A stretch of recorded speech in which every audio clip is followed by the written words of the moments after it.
monde, ici l'experte Fuji en direct de Fujifilm Canada. Donc aujourd'hui, je suis très excitée de vous présenter le FindPix 3D W1.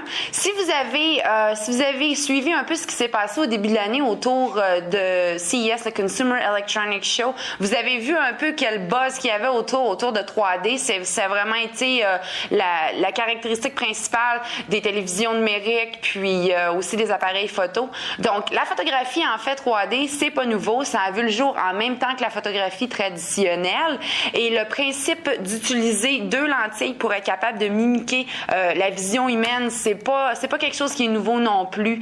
En fait, ce qu'on essaye de faire, c'est qu'on essaye de répliquer la vision humaine, c'est-à-dire qu'on a deux yeux qui vont voir avec deux angles différents. Donc, c'est la même chose qu'on fait avec le 3D W1. On a deux lentilles qui vont essayer de répliquer la vision humaine et qui vont créer l'effet 3D. Non, la photographie 3D, c'est pas nouveau.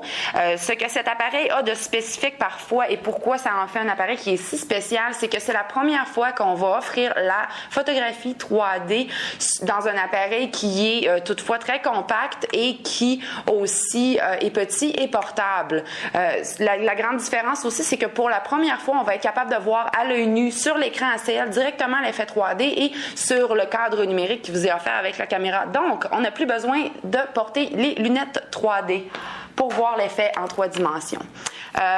J'ai quand même une mise au point à faire sur l'appareil et il y a effectivement plus de détails qui sont offerts pour vous dans le manuel d'instruction lorsque vous achetez l'appareil. C'est que l'appareil ne fonctionnera pas tout à fait de la même façon qu'un appareil en 2 dimensions. Premièrement, vous ne pouvez pas prendre de photos à la verticale comme ça parce que lorsqu'on voit, on voit à l'horizontale, donc l'appareil n'est pas capable de prendre des photos à la verticale. Autre point que je dois mentionner aussi, c'est que l'appareil va fonctionner d'une meilleure façon avec certains sujets, il va fonctionner moins bien avec d'autres sujets. Donc, si, mettons, vous avez un sujet qui est trop près de l'appareil va avoir de la difficulté à créer l'effet en 3 dimensions. Pourquoi? Eh bien, parce que les deux lentilles qu'on a, ce sont des lentilles qui sont flattes. Notre œil est bombé. Donc, lorsque nous, on voit et qu'on a un sujet qui s'approche, nos yeux sont capables de créer cet effet en 3 dimensions puisqu'ils sont bombés. Tandis que les lentilles ne seront pas capables de bouger. Les lentilles ne sont pas amovibles pour être capables de créer cet effet en 3 dimensions. Donc, le 3D W1, qui est un appareil de 10 mégapixels qui offre 2 objectifs, 2 capteurs CCD. Donc, je vais regarder un peu les fonctions de l'appareil avec vous. Donc, la première fonction de l'appareil, quand on veut ouvrir l'appareil, on fait juste glisser le panneau avant de cette façon et vous avez ici en arrière, lorsque vous achetez l'appareil, quand vous l'ouvrez, vous avez le mode 3D qu'on peut accéder à partir d'ici. Donc, dès que vous achetez l'appareil, vous l'ouvrez, vous êtes prêt à prendre des photos en 3 dimensions que vous allez voir sur l'écran ACL. Même si je tourne l'écran en ce moment, vous ne serez pas capable de voir l'effet parce que les vidéos sont en 2 dimensions. Donc, c'est très difficile de montrer l'effet. Il faudrait vraiment aller voir en magasin pour être capable de voir quel genre d'effet que ça donne. Donc, le premier mode, c'est le mode 3D automatique. Tout ce que vous avez à faire, c'est cadrez votre sujet, actionnez le déclencheur, appuyez sur le déclencheur et vous prenez votre photo 3 dimensions. Il y a un autre mode qui est offert aussi avec l'appareil, c'est un mode qu'on appelle le mode 3D avancé qui va vous permettre de prendre des photos à intervalles ou individuelles avec chacune des lentilles à 2 angles différents. On va utiliser ce mode-là lorsque, comme je mentionnais plus tôt, le sujet est trop près ou si, mettons, on n'est pas satisfait exactement de l'effet 3D qui est fait dans l'écran ACL, c'est à ce moment-là qu'on va utiliser le mode avancé 3D.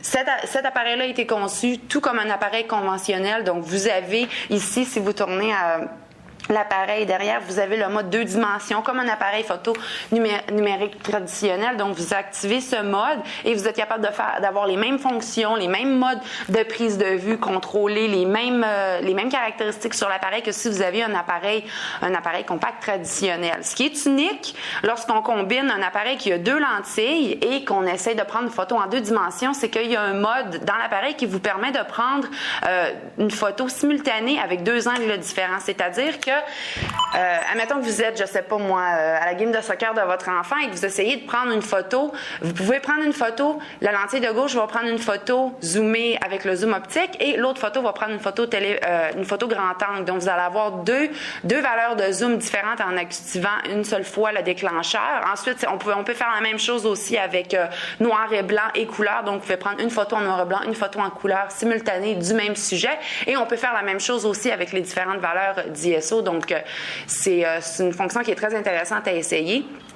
Ce que la caméra offre aussi, c'est que vous avez ici un port infrarouge, ce qui vous permet de transférer vos photos sans fil au cadre numérique et aussi peut-être seront capables de transférer ça sur les télévisions en 3 dimensions, mais je crois pas que ça se fait en ce moment.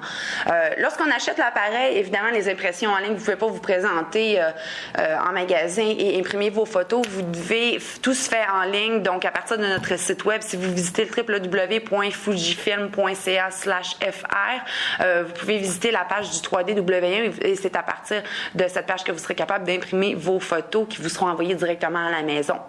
Donc, et voilà, c'était mon vidéo sur le 3D-W1. Je vais aller m'amuser un petit peu avec l'appareil parce que c'est un appareil qui est bien intéressant et je vous suggère si vous pouvez visiter notre site web et aller visiter en magasin l'appareil, c'est très impressionnant de voir l'effet 3D et comment c'est fait et comment le rendu aussi, c'est très intéressant. Donc sur ça, je vous dis à la prochaine et à une autre vidéo de l'expert Fuji. Au revoir!